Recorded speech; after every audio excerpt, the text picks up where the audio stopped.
Hola amigos, ¿cómo les va? Bienvenidos a este espacio. Yo soy Jorgelina Lagos, periodista especializada en el mundo del arte y del entretenimiento.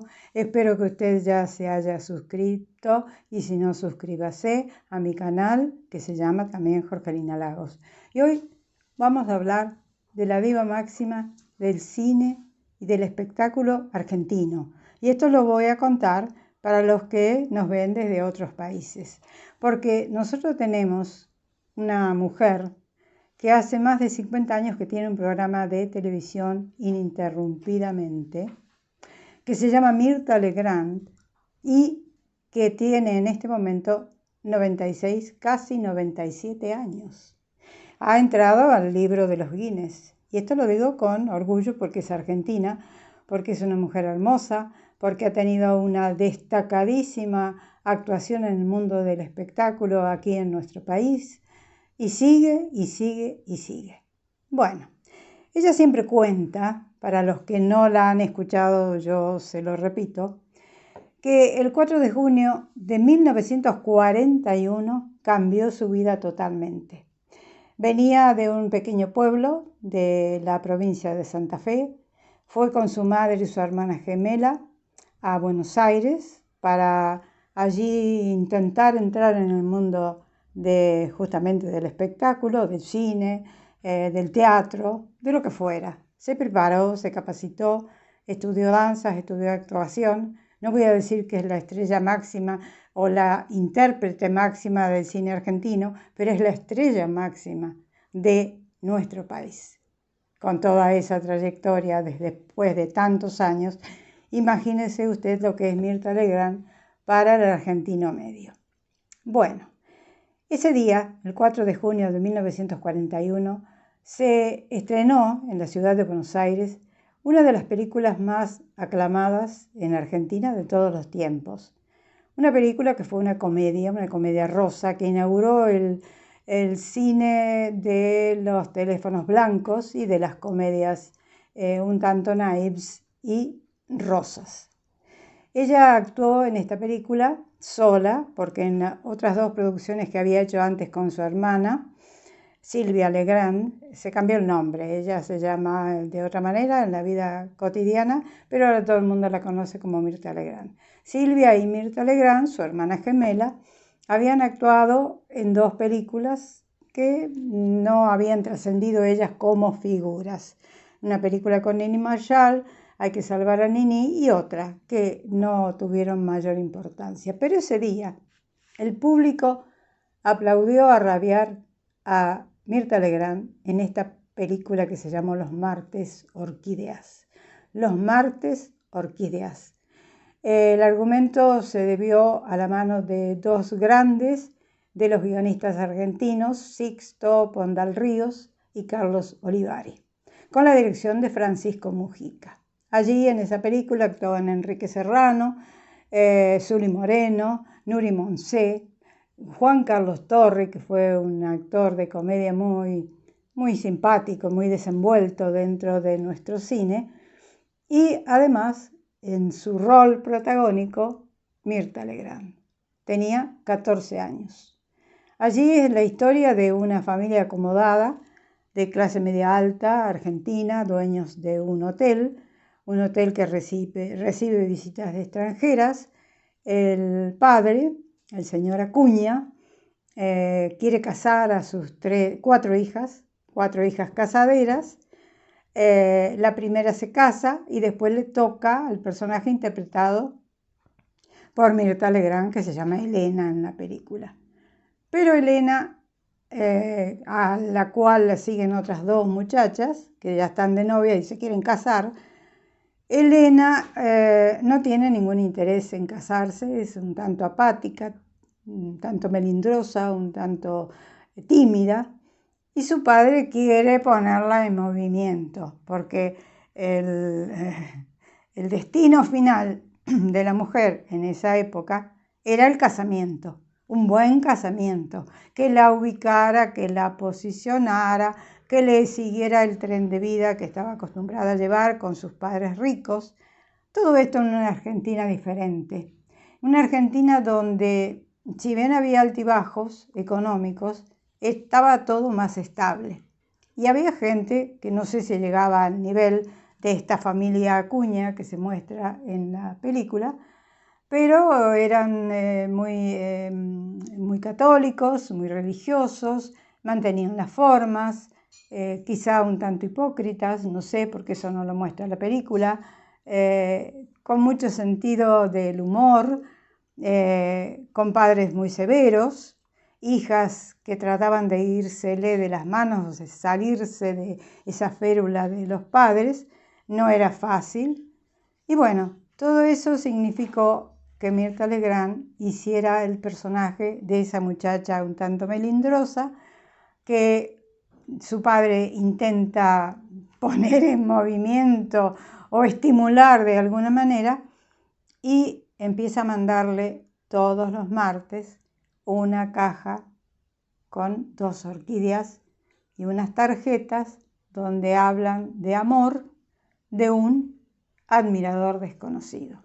Al principio la muchacha no quiere saber nada con el tema, más bien se fastidia ante ese acoso porque todas las semanas, el día martes, recibe una caja de orquídeas, eran otras épocas en Argentina, el padre tiene que encontrarle la vuelta a la cosa, encontrar a alguien que se avenga a seguirle el jueguito de la admiración y del enamoramiento.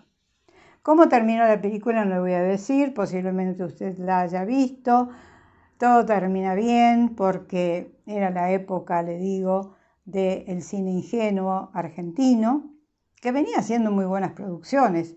En Argentina se hicieron películas muy buenas, con buenos actores, y también después empezó la época de los teléfonos blancos, de esas grandes escaleras, de mujeres hermosas, muy bien trajeadas, vestidas, preciosas mujeres, la mayor parte de ellas descendientes de inmigrantes, en la vida cotidiana, a eso me refiero, como una Zully Moreno, por ejemplo, que fue una de las bellezas del cine nacional, o Mirtha Legrand, que después con los años pasó a ser una belleza, una gran belleza. Ese 4 de junio, dice Mirtha Legrand cuando lo relata, que lo relata con mucha frecuencia porque le encanta acordarse de sus comienzos, ella llegó con su madre y su hermana al estreno de la película en el cine Broadway, en la calle Corrientes, en Buenos Aires.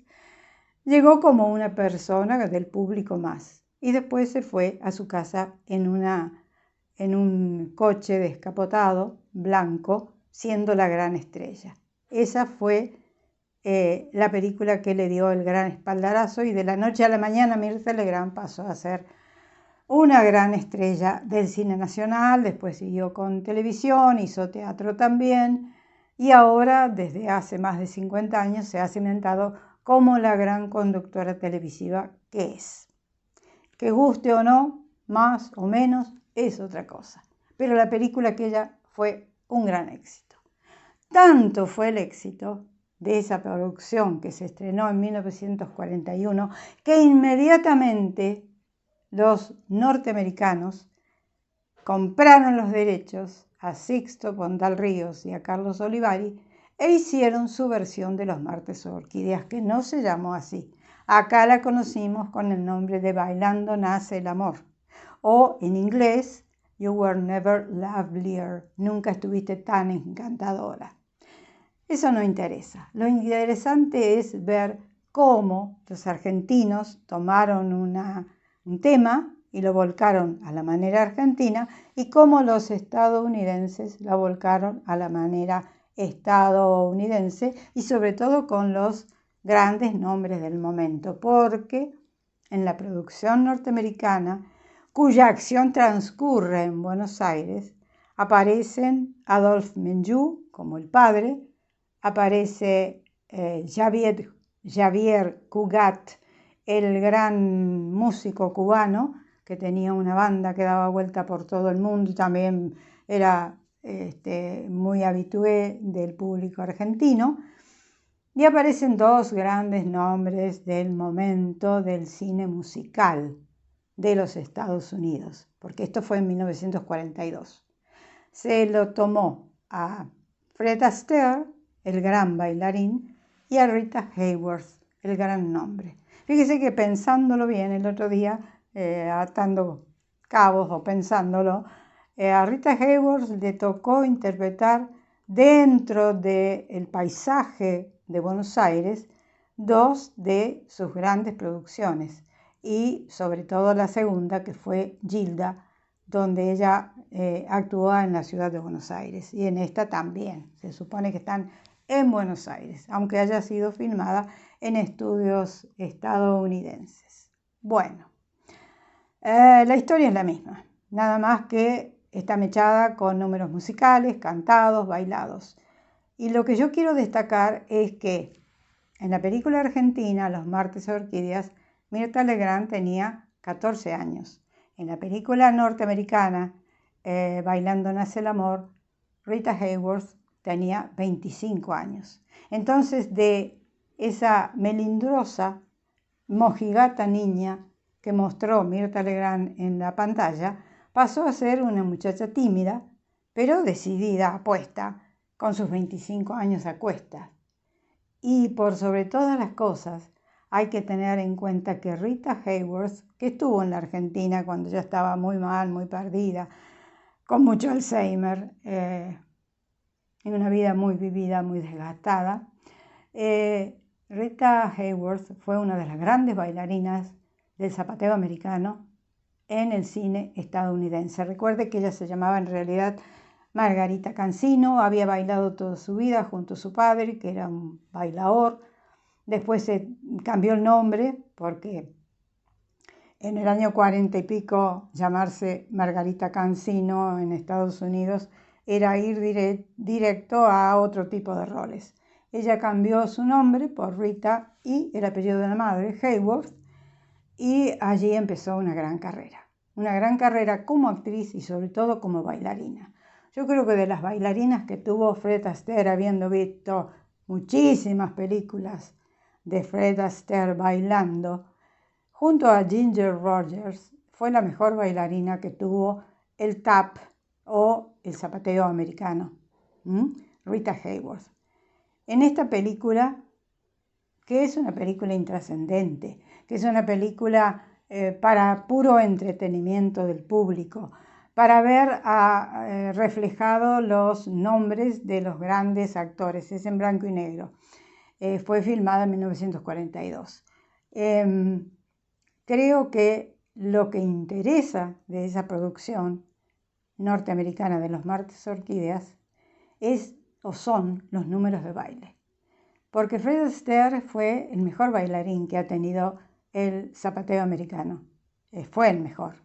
Gene Kelly se le aproximó, pero no sé si fue la figura enjuta, esbelta, delgada de Fred Astaire, que no tenía el aspecto de un galán de cine para nada. Él tenía alas en los pies, tenía alas, volaba, parecía que no tocaba el suelo. Era tanta la perfección de su danza que por eso sirve ver esta película, para verlos a los dos. Ella también, ella era una bailarina maravillosa, había bailado desde los 10 años o antes, entonces a los 25 ya era una consumada bailarina de tap americano. Yo quería hacerle esta comparación entre una película y otra con el mismo tema, con el mismo guión, porque se compraron los derechos y figura en la versión estadounidense, figura el guión escrito por Sixto Pondal Ríos y Carlos Olivari, dirigido por un tal Seitert, que no sé quién fue, William Seitert, que no interesa. Acá la dirigió Francisco Mujica y tuvo todo ese, con los actores argentinos hablado en español, tuvo todo un encanto, que no la tuvo la película norteamericana, donde ellos viven en Argentina, en Buenos Aires, y hablan en inglés todo el tiempo. Bueno, el único que de vez en cuando lanza alguna frase en español es Xavier Cugat. Pero bueno, hay que creérsela mucho, hay que ponerse en el lugar. En ese momento, una película norteamericana no iba a hablar nada en español. Al contrario, todo lo que fuera hispano allá era despreciado. Y yo creo que el público nunca supo que, hasta mucho tiempo después, de que Rita Hayworth era de origen hispano, porque posiblemente no la hubieran querido, como la quisieron. Y se lo mereció, porque tenía un don para la danza maravillosa. Bueno, esto era lo que hoy quería yo traerles, hacer una comparación entre una y otra producción que tuvieron nada más que un año de diferencia entre la que se estrenó en Buenos Aires y la que después se estrenó en Estados Unidos con mucho éxito. Menos mal que en ese momento todavía no se veía a lo latinoamericano como despreciable.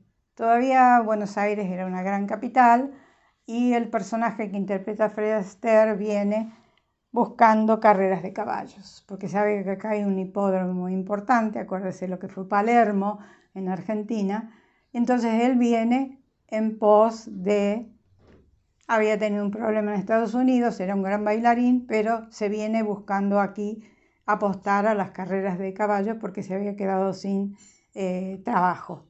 Y acá lo encuentra a Xavier Cugat, que está trabajando en un hotel, en la terraza de este hotel Acuña, del dueño, del padre del personaje de Lenita, que en Estados Unidos se llama María. Y bueno, qué sé yo, las cosas están un tanto forzadas, pero es muy simpático verlo. A la película argentina, con todas esas actrices que yo le menciono, y con Enrique Serrano, que fue un grande cómico o comediante del cine argentino, y Juan Carlos Torri, y por el otro lado, ver a un personaje como Fred Astaire y Rita Hayworth haciendo los mismos roles, pero hablados en inglés. ¿Qué sale de todo eso? Una melange, un pastiche, pero simpatiquísimo y muy digno de ser tenido en cuenta.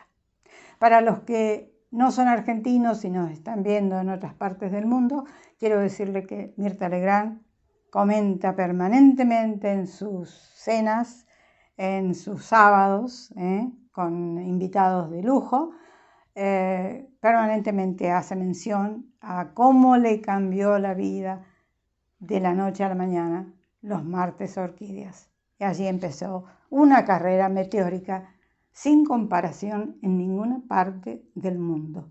Sí, señores, esto ha sido todo por hoy. No se olvide de suscribirse, denme like. Si tiene que hacerme alguna acotación o algún pedido, no deje de hacerlo. Si no puede hacerlo a través del canal de YouTube, hágalo en la cuenta de Facebook, porque sé que si usted no está inscrito a Google, no puede hacerlo, no puede dejar su impresión. Pero lo puede hacer a través del canal Facebook, donde también usted se va a encontrar con la publicación de este video que hacemos semanalmente o periódicamente. Esto ha sido todo por hoy. Hasta cualquier momento, un beso grande para todos y sigue el verano 2024 en el mundo del hemisferio sur, y en el norte, en el mundo del hemisferio norte, están en invierno. Chao, hasta siempre.